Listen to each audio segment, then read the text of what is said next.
que lo tituló La oración de Jabes y se transformó en un bestseller que pues se hicieron copias en muchos idiomas, se vendieron millones de ejemplares y por eso es que nosotros hoy en día conocemos esta historia, la historia de Jabes, que comienza muy bonito. Dice de él que fue más ilustre que sus hermanos. Eso suena bastante agradable y bastante interesante. Él fue más ilustre que sus hermanos, pero no toda su vida fue de esa manera. Ya nos damos cuenta que cuando él nace, su propia madre le pone un nombre que es un caos. Lo llama hijo de dolor, porque eso es lo que significa Jabes, hijo de dolor. Y desde que él empezó a crecer y a hablar con los demás, y cuando a él le preguntaba, ¿cómo te llamas?, él respondía, yo me llamo hijo de dolor, hijo de tristeza, hijo de lágrimas, hijo de todo lo que significa tristeza y amargura, porque eso es lo que le puso su mamá. Y yo me imagino que sería la burla de sus hermanos o la burla de sus parientes o compañeros de clase, porque él de esa manera se llamaba. Y eso marcó su destino para que él fuese donde quiera que iba, hijo de dolor, hijo de vergüenza, hijo de tristeza. Pero él cambia su destino. Él cambia esa situación. Y por eso que comienza su historia de esa manera, como más ilustre que sus hermanos. Y por eso es que me parece bastante interesante de cómo este hombre pudo cambiar su destino, cómo pudo él hacer un cambio radical a su situación de su vida común, de tristeza y fracasado, a ser un hombre más ilustre y próspero que sus hermanos. Bueno, yo espero que ustedes se interesen para descubrir cómo es que este hombre pudo hacer ese cambio en su vida, cambiar su destino de oscuro a de luz, de tristeza a alegría, porque quizás muchos de nosotros no estamos muy contentos con lo que hasta ahora hemos logrado. Quizás no estamos satisfechos por nuestro destino que estamos en este momento viviendo. Pero en esta revelación tiene la solución para esas personas de que pueden hacer ese cambio, ya que nosotros tenemos promesa de Dios en la Biblia de cambios a favor, cambios que benefician, cambios que no avergüenza, cambios que no nos da tristeza. Bueno, y aquí está pues, precisamente la revelación. En el verso 10 dice que Jabes invocó al Dios de Israel. Invocar significa una oración más que, ay Señor, no. Invocar tiene una connotación de una oración ferviente, de una oración permanente, de una oración insistente. ¿Ustedes se acuerdan de las parábolas de Jesús? Hubieron dos parábolas de Jesús que invitaban al seguidor, al creyente, a cuando orara hasta conseguir lo que pedía. ¿Se acuerdan de aquel hombre? Dice que tenía un amigo y que llegó al vecino a medianoche y le dijo, oye, ¿no tienes algo para darle a mi amigo que acaba de llegar? Y él dijo, no, ahorita no puedo porque están mis hijos durmiendo y se van a despertar. Pero por la persistencia de su vecino se levantó y bueno, ni modo, dijo. También se acuerdan de aquella viuda que tenía un trato injusto por aquel juez que no quería hacer justicia y que ella le insistía y le gritaba. Y entonces el juez dice, oye, esta señora no es que me cae bien, pero para que no me siga molestando, le voy a hacer justicia y así obro. Bueno, esas oraciones, esas parábolas que nos habló el Señor Jesús, era para invitarnos a que a la hora de orar nosotros tuviésemos esa persistencia y fuésemos constantes hasta lograr ese objetivo, esa respuesta. Y bueno, eso es lo que significa invocar, no es simplemente orar ahí, sino hacer eso, una oración persistente. Y luego dice que oró al Dios de Israel. Ese es un nombre compuesto que aparece por primera vez en el libro de Génesis, capítulo 34.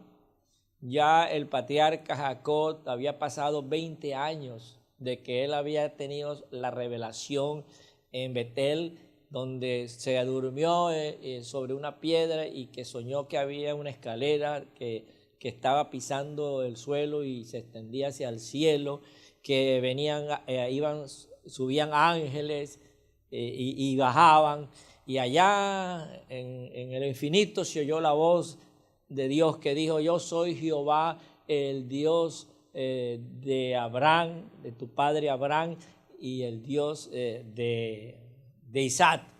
Y entonces habla Dios con Jacob y le dice: estas tierras donde tú estás se las daré a tu descendencia, las que están de tu punto al norte, de tu punto primero de tu punto al occidente, de tu punto al este, de tu punto al norte, de tu punto al sur.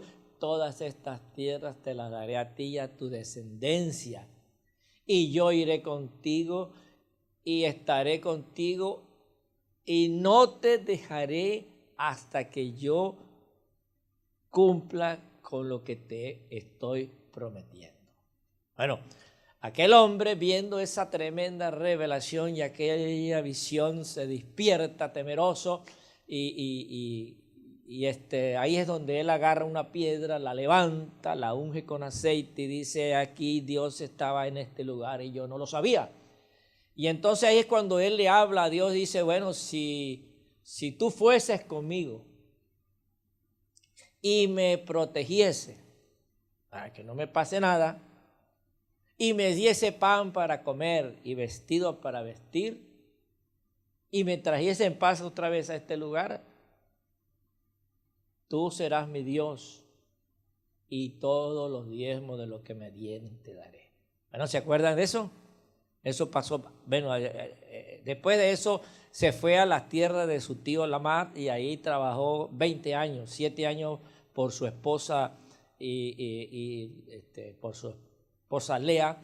Luego trabajó 7 años más por la mujer que él amaba y luego trabajó como unos 7 más años para adquirir su ganado como recompensa de su trabajo que hacía con su tío. Bueno, después de esos 20 años, él regresa de nuevo a ese lugar y se da cuenta, tiene un encuentro con su hermano, que por eso él es que estaba huyendo, y él le iba a encontrarse nuevamente con su hermano y se reconcilian ellos dos y se abrazan. Es una historia, un episodio en la Biblia que el que lo lee tiene que sentir las fibras de la emoción, del sentimiento, cuando estos dos hombres que se odiaban, Jacob no, su hermano lo odiaba a muerte, y ahora ellos se encuentran y hasta lloran, se abrazan, se besan y bueno, se perdonan, que es una historia muy bonita. Entonces, cuando ya Jacob se da cuenta que su vida no corre peligro y que llega nuevamente a Canaán, como dice la Biblia, sano y salvo, entonces él se arriesga a comprar unos terrenos y ahí en ese terreno él monta su campamento con su familia, con su ganado, con sus criados y hace un altar para el Señor. Y ahí ese altar que hace en ese lugar es lo que llama el Elohim de Israel. Entonces ahí es donde aparece por primera vez ese nombre compuesto que es el Dios de Israel. Y eso de ese nombre del Dios de Israel tiene un significado. El Dios de Israel es un Dios invisible, porque los patriarcas no veían a Dios, no tenían imágenes de Dios como los demás pueblos y las demás personas que hacían imágenes de barro, de madera, de cualquier cosa, y decían, este es mi Dios. Y había una proliferación de dioses falsos. Pero el Dios de Abraham, el Dios de Isaac, el Dios de Jacob, que es Israel, es un Dios invisible que no se ve. Y eso lo hace distinto a los demás. Y ese es el Dios nuestro, porque nosotros aquí no tenemos imágenes. Nosotros no lo vemos, pero lo sentimos. Recuerdan que una vez Moisés le dijo a Dios en el monte Sinaí, quiero verte. Y el Señor le dijo, no hay alguien que me vea y viva. Y eso lo confirma el apóstol Juan cuando dice, a Dios nadie lo ha visto jamás. No se puede ver. Su gloria es tan grande que nuestros ojos carnales no son capaces de soportar.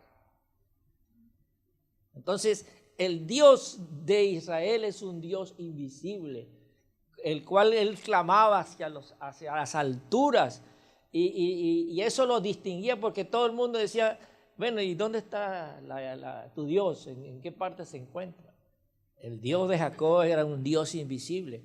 Lamentablemente que su esposa, la mujer también que él amaba, y sus hijos, heredaron de su abuelo Lamar la costumbre y trajeron muchos ídolos. Cuando se vino de la casa de su suegro, trajeron ídolos.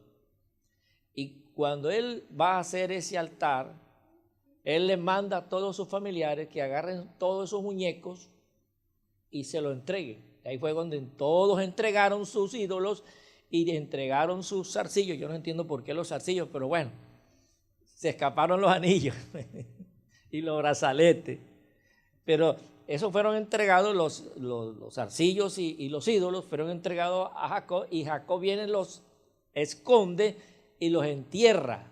¿Por qué? Porque iba a empezar ahí verdaderamente la adoración al Dios invisible, que no se ve. Y eso es una ventaja, porque el Dios que se ve, los ídolos falsos, oigan bien lo que voy a decir, ocupan un lugar en el espacio. Los dioses de Egipto, ¿dónde estaban? En los templos. De ahí no pasaban. Los dioses de Baal, ¿dónde estaban? En los templos. De ahí no pasaban. Todos los falsos dioses de los pueblos que tenían figura eran cuerpos que ocupaban un solo espacio en el universo. En comparación al Dios de Israel, que es invisible, que es espíritu y que no tiene cuerpo, ni carne, ni sangre, él no ocupa un lugar en el espacio. Él ocupa todo el espacio.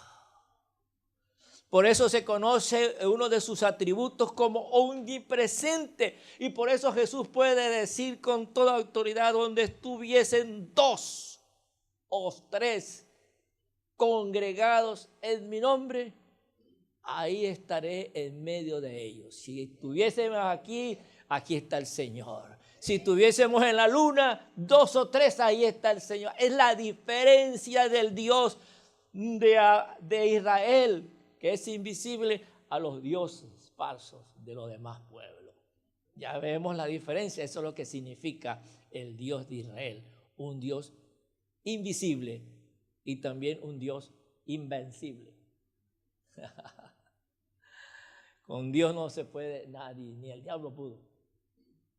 Con Dios nadie puede, porque Él es invencible, que significa que todo lo puede, el Todopoderoso. Entonces, todo eso significa el Dios de Israel, pero hay algo más que quiero decirle. El Dios de Israel significa el Dios que bendice. Porque cuando se reveló a nuestro padre Abraham, ¿cuáles eran las palabras que más le repetía Dios a nuestro padre Abraham? Te bendeciré y te bendeciré y te haré bendito en todas las naciones y de tu descendencia serán benditas todas las naciones de la tierra. Eso se lo dijo el Dios de Israel a Abraham. Se lo dijo a Isaac, no temas, yo estoy contigo, te bendeciré en gran manera. Y a Jacob, que también Dios le dijo, te voy a bendecir. Mire cómo este hombre, aunque Dios le prometió que lo bendecería, antes de hacer el altar, él luchó con el ángel y luchó por una bendición, porque él quería esa bendición, una bendición extra, y luchó hasta el alba, hasta que el ángel le dijo, está bien, pues, está bueno.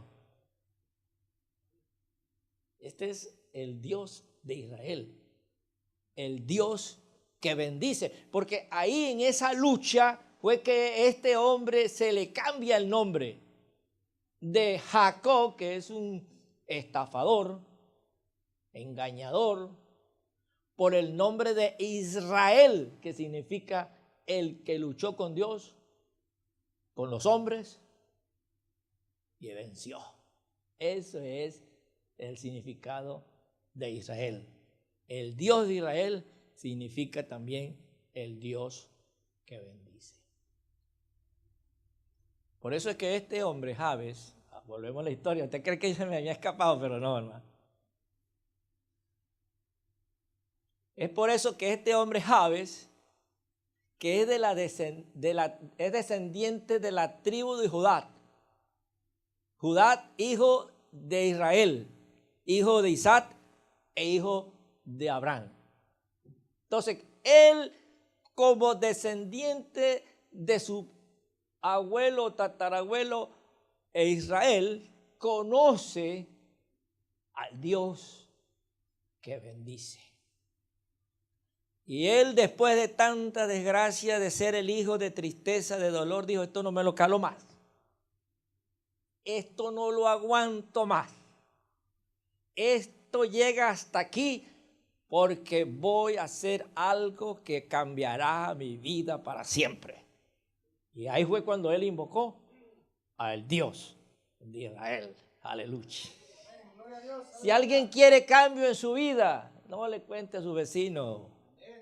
Si alguien quiere un cambio radical en su destino, ¿para qué habla con los hombres? Si alguien quiere un cambio positivo en su vida, hable con el Dios de Israel, el invisible, el omnipotente, el que está en todas partes y el que todo lo puede. Hable con él y verá que cambia. Por eso es que existe una frase muy popular entre nosotros, la oración cambia las cosas.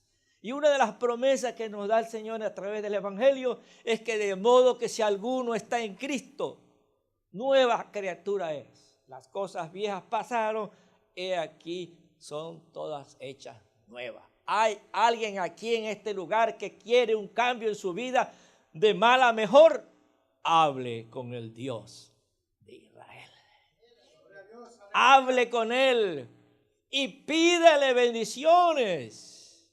Tenemos derecho nosotros los mortales hijos terrenales de pedirle al Altísimo que nos bendiga. Jacob muchas veces no tenía el derecho a que Dios lo bendijese, porque primero había sido Esaú que él, pero él pidió y luchó y ganó esa bendición. Nosotros, los demás pueblos que no somos descendientes de Abraham según la carne, nosotros los gentiles no tenemos derecho a las bendiciones del Dios de Israel. Pero nosotros podemos insistir hasta que el Señor nos diga, está bien pues. Por eso es que Él dice en su palabra, pedid y se os dará, buscad y hallaréis, llamad y se os abrirá.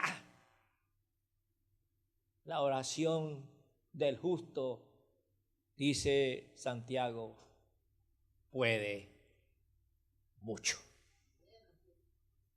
Nosotros tenemos ese gran recurso que es la oración.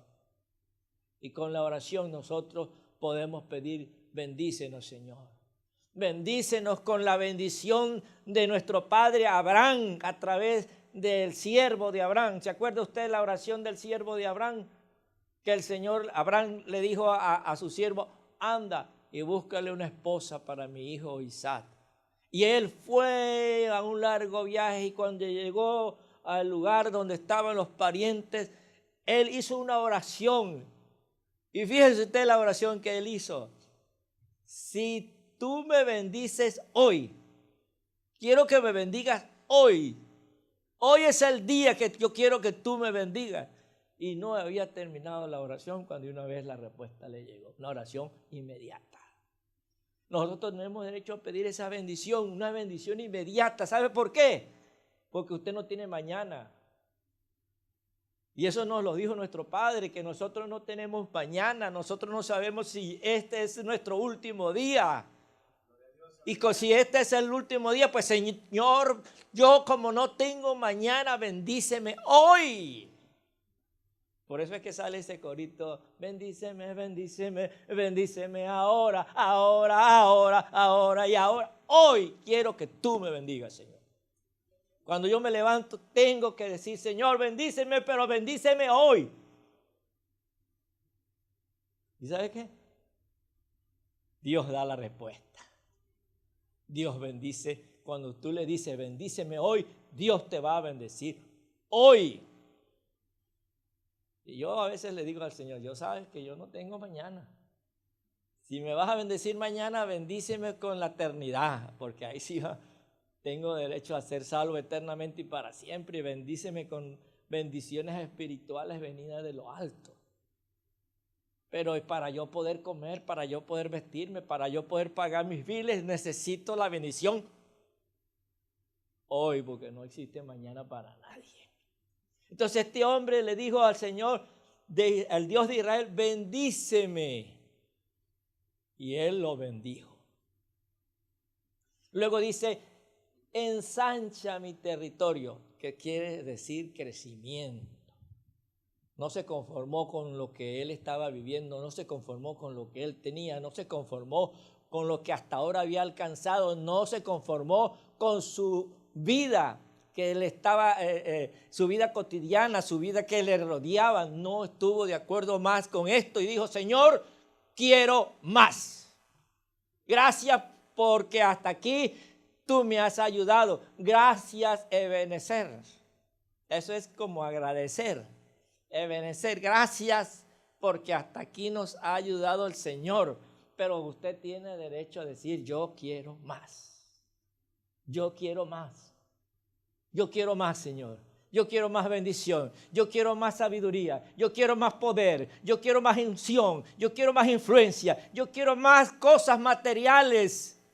Yo quiero esto más de lo que tú me has dado. Si te ha dado cosas espirituales, materiales, físicas, sociales, yo quiero más.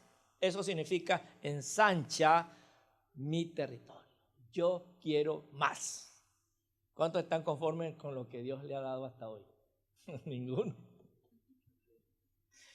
Yo quiero más. Y no estamos violando ningún decreto, no estamos violando ninguna regla, no estamos violando ningún mandamiento. Estamos apropiándonos de un derecho que nos corresponde. Tenemos derecho a pedirle más a nuestro Padre Celestial. Amén.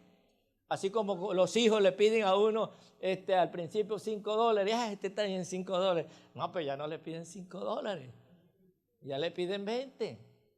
¿Y por qué? Los hijos que van creciendo quieren más, más y más. Bueno, así mismo, nuestro trato con el Altísimo es que tenemos el derecho de pedirle más y más. Ensancha mi territorio. Y luego dice, y si tu mano fuere conmigo. Esta es la parte más tierna de esta historia. Tu mano fuere conmigo. ¿Se acuerda cuando usted era niño? ¿Se acuerda cuando usted era niña? Que iba con su mamá. ¿Se acuerda? Cuando le tomaba de las manos y la llevaba y la cruzaba a la calle, la llevaba a la escuela, le llevaba a la iglesia. ¿Se acuerda? La agarraba de las manos.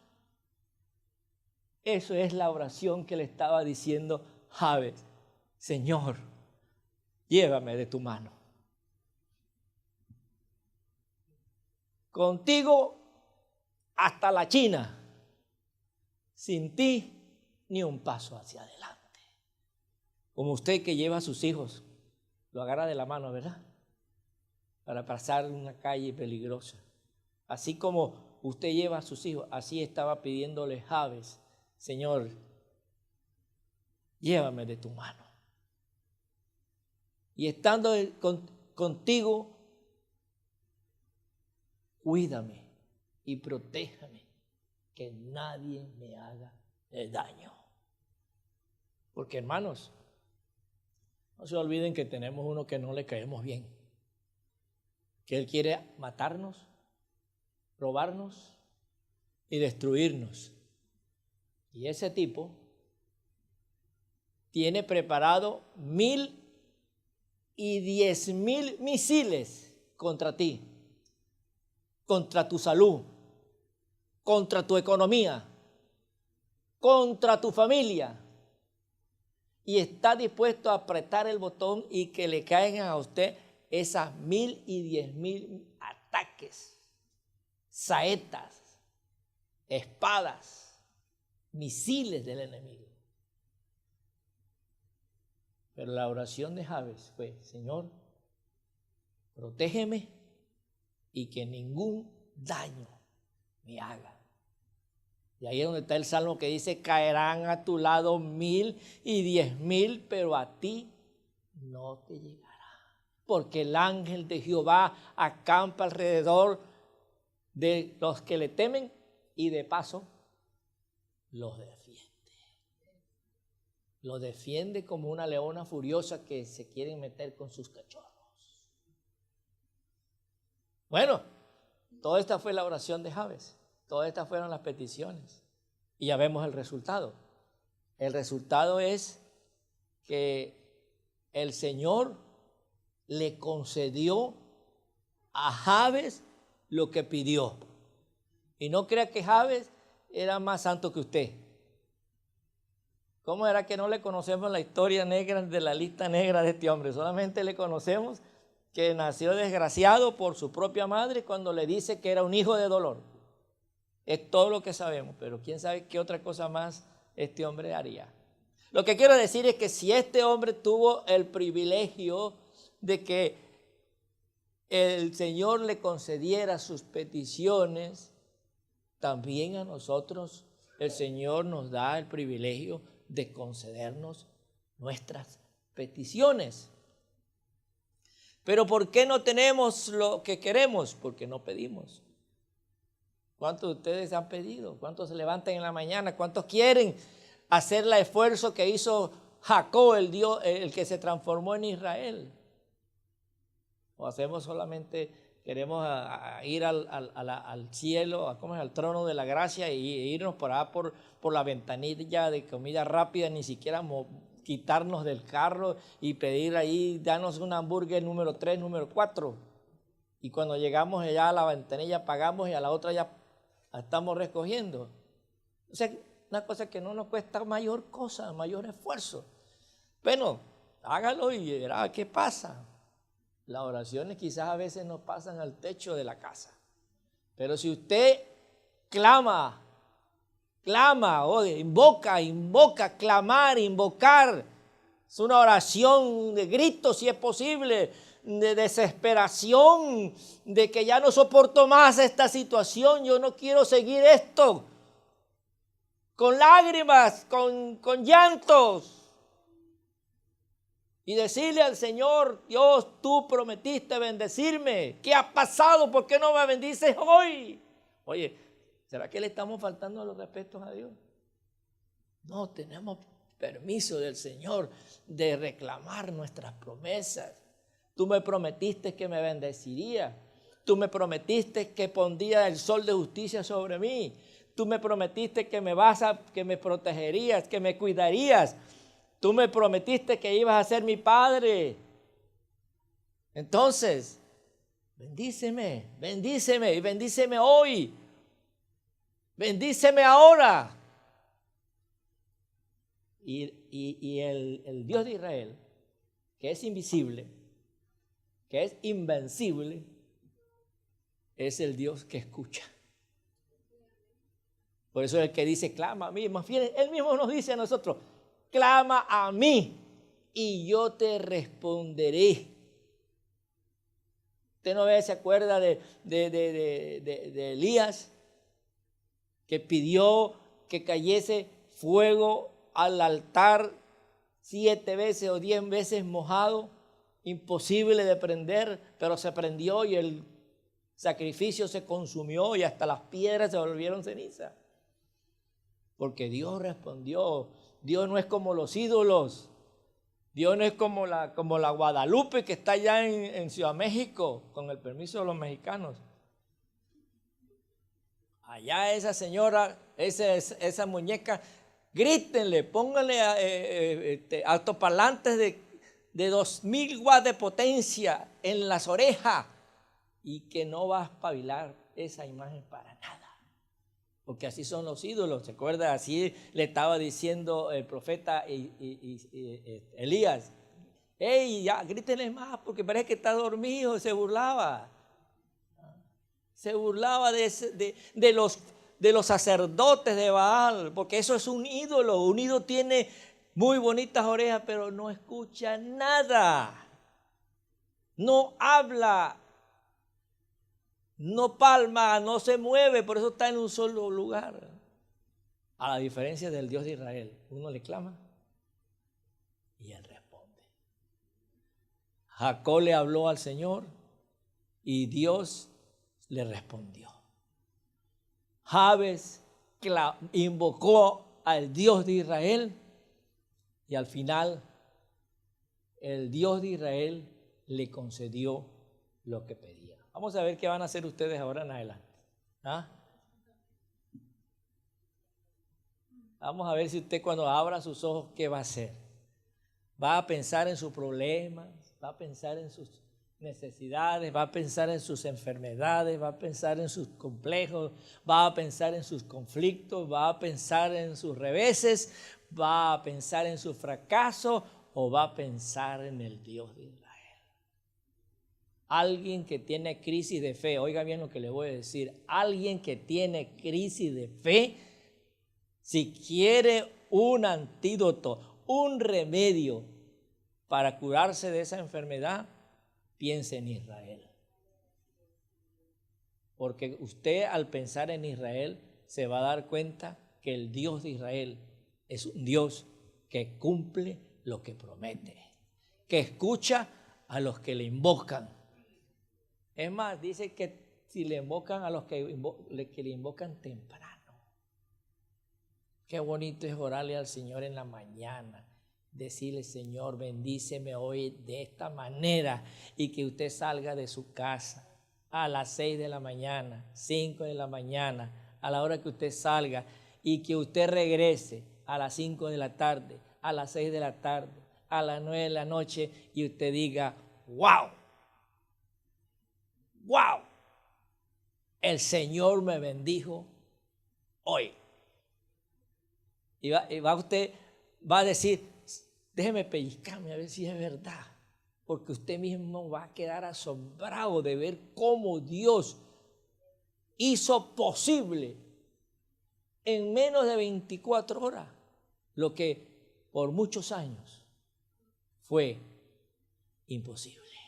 Ese es el Dios de Israel y por eso es que Jabes, después de ser un hijo de tristeza y de dolor, fue un hijo de bendición y más ilustre que sus hermanos. Que el Señor Jesucristo los bendiga y que la paz de Dios gobierne vuestros corazones.